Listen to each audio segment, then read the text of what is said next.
the issue of the day is that not only did this man breach cabinet confidentiality, but he leaked highly market-sensitive information. Let me tell you, when I was in the European Parliament and I was talking about the bond spreads, the width of bond spreads between Greece, Italy and Germany, when those bailouts happened, there was a massive, immediate market shift.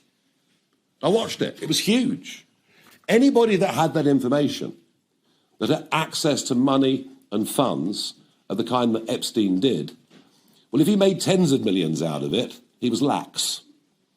Because there was a chance to make hundreds of millions out of that trade. So quick was the shift in the bond spreads. That, it seems to me, must be bordering on criminal. There is no direct insider trading law for bonds in quite the same way that there is for stocks, and that's been the case since 1981, the Insider Trading Act. But it is highly sensitive market information. It is government secrets. I also wonder whether, in emails to Epstein, he talked about the security apparatus that exists underneath number 10 and at the heart of Whitehall. That is information that is of national security importance.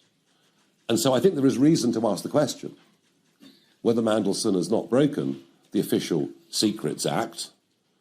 And I'd like to know whether Lord Hermer would be happy and satisfied for a prosecution to proceed on that basis. I think it's that serious. So, fine, talk about removing the title, but that really is, I think, a very small part of something that is much bigger, much more serious, and I'm not even sure that we know the full story yet.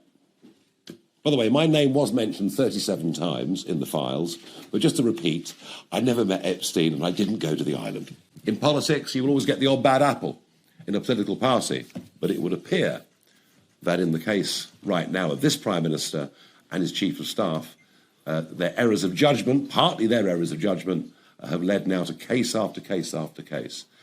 Difficult for somebody who was already the most unpopular Prime Minister in living memory.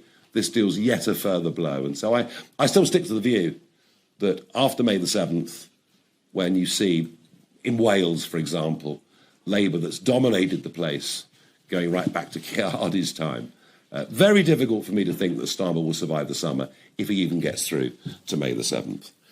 Jelajahi cara baru mendapatkan informasi. Download MetroTV Extend sekarang.